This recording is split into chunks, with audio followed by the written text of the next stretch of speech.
Notre système solaire. On a souvent cette image d'une mécanique d'horlogerie, bien huilée, parfaite. Mais si tout ça n'était qu'une façade, et si en réalité, on se trouvait face à une scène de crime très ancienne, un lieu marqué par une violence inouïe et de profonds mystères. Voilà la question qui va vous servir de fil rouge. Parce que, quand on regarde de plus près, on trouve tout un tas d'indices qui montrent que quelque chose cloche sérieusement dans notre voisinage céleste. Bon alors, ouvrons le dossier. Les preuves sont là, sous nos yeux. Vénus qui tourne dans le mauvais sens, Uranus qui est carrément couché sur son orbite, Mars qui a l'air d'être coupé en deux, ce sont des anomalies énormes. Les explications classiques, eh bien elles ont du mal à tenir la route. On dirait que chaque planète porte les cicatrices d'un passé extrêmement violent. Intéressons-nous maintenant à ce qu'on pourrait appeler la version officielle de la formation des planètes. C'est celle qu'on apprend tous, mais on va voir qu'elle est loin d'être parfaite, il y a de sérieuses failles. Là, on met les deux théories face à face. D'un côté, le modèle de l'accrétion, la jolie histoire où la poussière s'assemble tout doucement pour créer des mondes, et de l'autre, la réalité du terrain, des collisions à près de 72 000 km/h. À cette vitesse-là, soyons clairs, on ne construit rien, on pulvérise tout. Et en plus, cette théorie est incapable d'expliquer les Jupiters chauds, ces planètes géantes qu'on retrouve collées à leur étoile, là où elles ne devraient tout simplement pas pouvoir exister. Alors, face à toutes ces incohérences, un scientifique un peu à contre-courant, le docteur Tom Van Flandern, a proposé une histoire complètement différente, une version radicale sur l'origine des planètes. Son idée, c'est la fission solaire. Il faut imaginer un jeune soleil qui tournait sur lui-même à une vitesse folle, tellement vite qu'il a dû se débarrasser de matière pour ne pas exploser. Il aurait donc éjecté des gouttes géantes de plasma qui, en se refroidissant, sont devenues nos planètes. C'est une explication assez élégante qui résout d'un coup le problème du plan orbital et du sens de rotation, ce qu'on appelle le moment angulaire. Mais le vrai caillou dans la chaussure de Van Flandern, c'était Mars. La planète rouge ne collait à rien dans ses calculs. Trop petite, une orbite étrange, une densité qui n'allait pas, rien ne fonctionnait. Et c'est là qu'il a eu son idée la plus audacieuse. Et si Mars n'avait jamais été une planète à part entière? Et si elle n'était que la Lune d'une planète bien plus grosse, une planète aujourd'hui disparue, qu'on appelle Maldek? Alors comment est-ce qu'on étaye une hypothèse pareille? On va maintenant assembler les pièces du puzzle, superposer les indices pour voir si l'argumentaire en faveur de cette planète perdue tient la route. Le premier indice est ancien, il nous vient du XVIIIe siècle. C'est la loi de Bode. On peut voir ça comme une sorte de formule mathématique quasi prophétique qui décrivait parfaitement l'emplacement de toutes les planètes qu'on connaissait à l'époque. Et cette loi, elle a fait ses preuves. Regardez, elle marche pour les 6 planètes connues à l'époque. Mieux encore, elle a prédit l'emplacement exact d'Uranus 9 ans avant qu'on la découvre.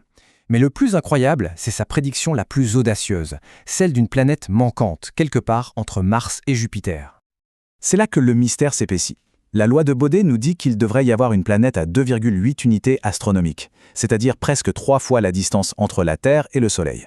Et quand on a regardé à cet endroit précis, on n'a pas trouvé de planète. Non. On a trouvé la ceinture d'astéroïdes. Et d'un coup, la ceinture d'astéroïdes change de statut. Elle devient la pièce à conviction principale. La version officielle, c'est que ce sont les briques d'une planète qui n'a jamais réussi à se construire. Mais l'autre hypothèse, beaucoup plus troublante, c'est que ce sont les ruines d'une planète qui a été pulvérisée.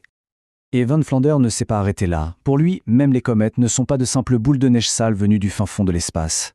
Ce sont des éclats, des fragments de cette explosion planétaire. Et certains faits semblent lui donner raison. La découverte d'une lune autour d'un simple astéroïde. Ou encore cette comète Shoemaker-Levy-9, qui ressemblait à un collier de perles brisées, comme les débris d'un objet plus grand. Et c'est là que l'histoire bascule. La théorie prend une tournure vraiment spectaculaire, presque de la science-fiction. Elle introduit l'idée que la destruction de Maldek n'était peut-être pas un accident. Ce chiffre, il fait froid dans le dos. 2,5. C'est la concentration anormalement élevée de xénon 129, un gaz rare qu'un physicien, le Dr John Brandenberg, a trouvé sur Mars. Et le truc avec cet isotope de xénon, c'est que sur Terre, on ne le trouve qu'un seul endroit, les sites d'essais nucléaires. C'est une signature de la fission nucléaire. La phrase est lourde de sens. C'est la conclusion du docteur Brandenberg et elle est basée sur des données physiques. Pour lui, il n'y a pas 36 explications. Pour obtenir une telle quantité de xénon 129, il a fallu des détonations nucléaires massives sur Mars.